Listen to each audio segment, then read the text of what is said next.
नमस्कार, मैं दीपक कुमार आप सभी का स्वागत करता हूँ दादा डायलॉग में। दोस्तों, इस देश में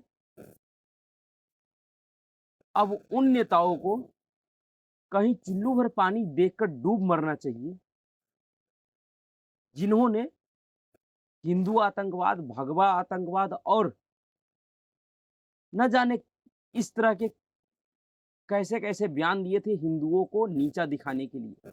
एक ने तो कह दिया था कि हिंदू तालिबान। जी हाँ, आप सभी को पता होगा कि ऐसे-ऐसे शब्द किस-किस नेताओं ने कहे थे और ऐसे-ऐसे बयान किन-किन नेताओं ने दिए थे। उन सभी को कहीं न कहीं चुल्लू भर पानी में डूब के मरना चाहिए या तो अपने लिए कहीं जगह खोज लेना चाहिए। चाहे वो कांग्रेस का नेता राहुल गांधी हो, जिनको लगता हो कि भारत हिंदू तालिबान बन जाएगा, या फिर कांग्रेस नेता दिग्विजय सिंह हो, जिन्होंने हिंदू आतंकवाद कहा, या फिर कांग्रेस का ही नेता पी चिदम्बरम हो, जिसने हिंदू आतंकवाद कहा, या फिर कांग्रेस का ही नेता सुशील कुमार शिंदे हो, या फिर कांग्रेस के ही नेता मणिशंकर अय्यर हो, या फिर वर्तमान में जो हिंदू धर्म ग्रंथ को नीचा दिखाने की कोशिश कर रहे हैं, चाहे वो स्वामी प्रसाद मौर्य हो या फिर बिहार का शिक्षा मंत्री चंद्रशेखर यादव हो। इन सबको कहीं न कहीं चुल्लू भर पानी ढूँढ लेना चाहिए, जिसमें डूबने लायक इनकी जगह हो। क्योंकि इन सभी हिंदू विरोधियों के मुँह पे अमेरिका के जॉर्जिया प्रांत के जॉर्जिया जो राज्य है, उस राज्य के असेंबली में एक ऐसा काम हुआ है जो इन लोगों के मुंह पे एक तमाचे की तरह है।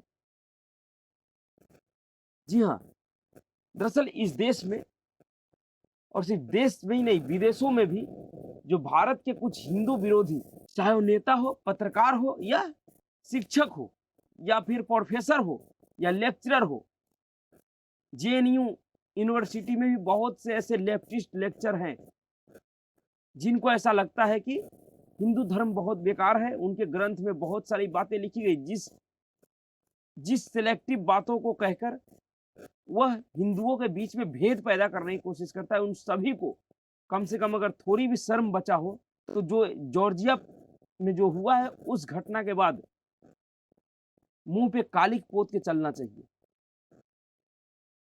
जी हाँ, दरअसल जॉर्जिया के असेंबली में हिंदू फोबिया के खिलाफ एक प्रस्ताव पास हुआ।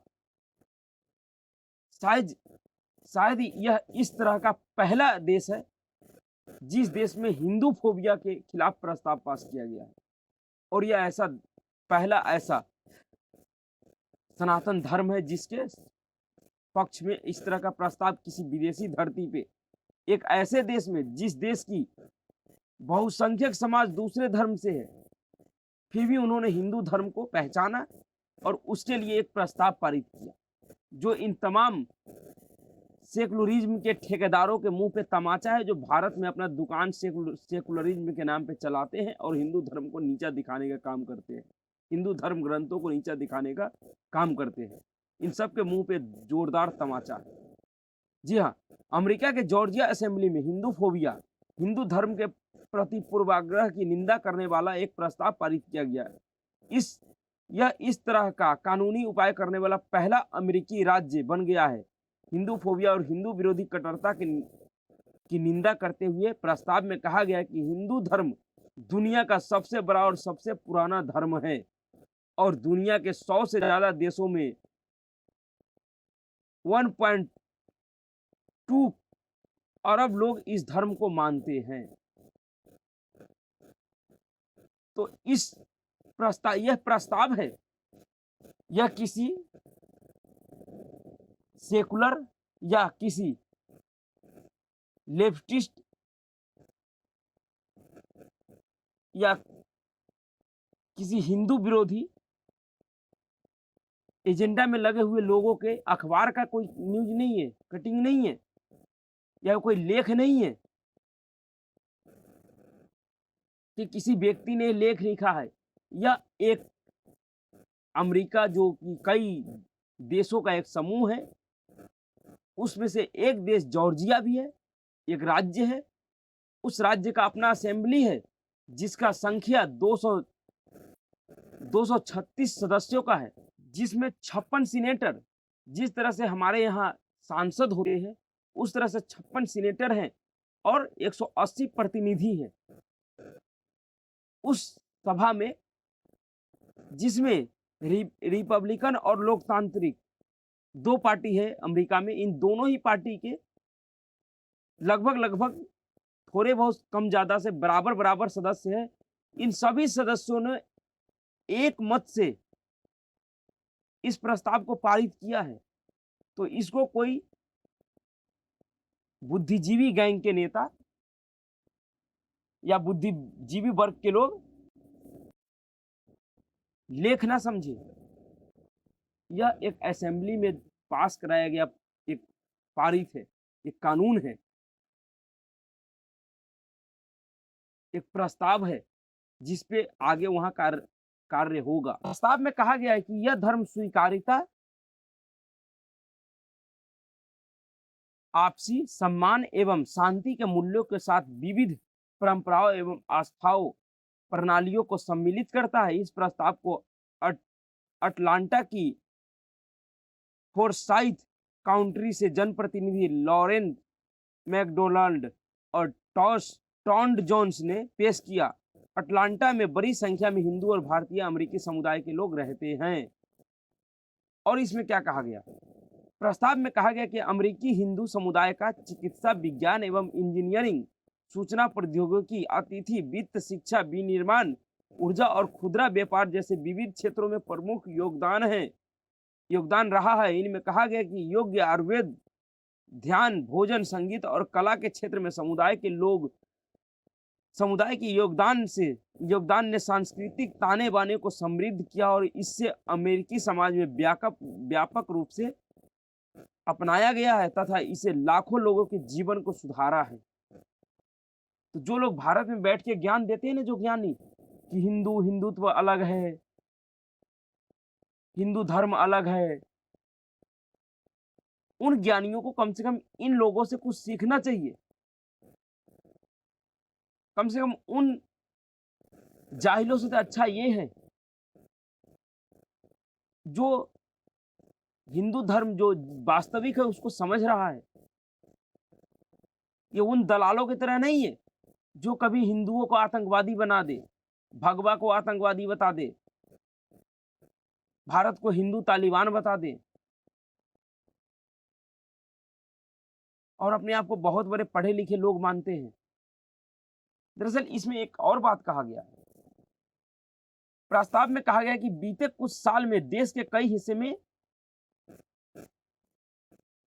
हिंदू अमेरिकियों के खिलाफ नफरती अपराध के कई मामले दर्ज हुए। प्रस्ताव के मुताबिक कुछ ऐसे शिक्षाविदों ने हिंदू फोबिया को भड़काया है जो हिंदू धर्म को नष्ट करने का समर्थन करते हैं और इनके पवित्र ग्रंथ एवं सांस्कृतिक प्रथाओं पर हिंसा एवं उत्पीड़न को बढ़ावा देने का आरोप लगाते हैं।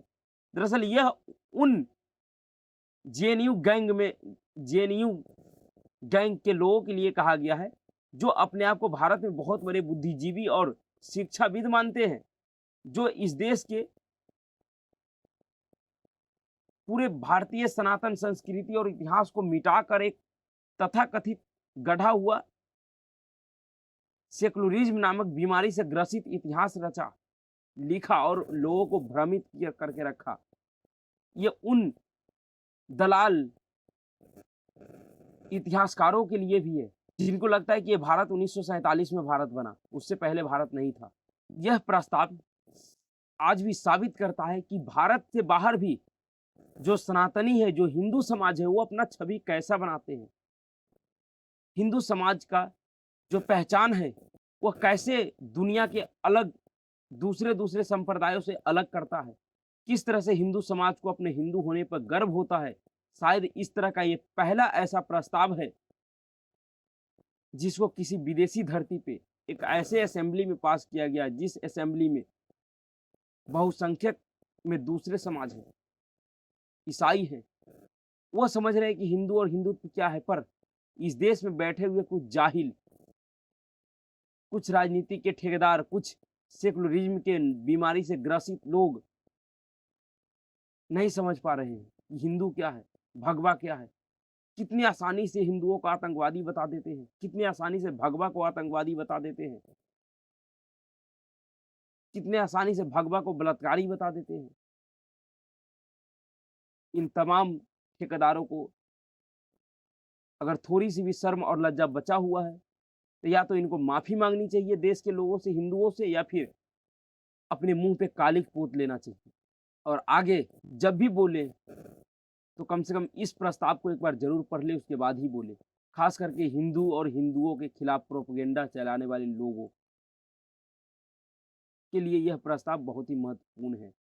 क्योंकि आज तक किसी और धर्म के लिए, किसी और मज़हब के लिए इस तरह का कोई भी प्रस्ताव कहीं भी पास नहीं किया गया है। जिसके लिए कहा गया हो कि इस मज़हब से जुड़े हुए लोग समावेशी होते हैं, दूसरे के संस्कृति को स्वीकारते हैं और दुनिया में अपनी पहचान एक अच्छे ज़िम्मेदार नागरिक के तौर पे बनाते हैं। वो सिर्फ़ और सिर्फ़ हिंदू लोग ही हो सकते हैं, बाकी कोई नहीं हो सकता। तो अभी के लिए इतना ही। अगर आपको वीडियो अच्छा लगा तो वीडियो को लाइक कीजिए, शेयर कीजिए और चैनल को सब्सक्राइब ज़रूर कीजिए। नमस्कार।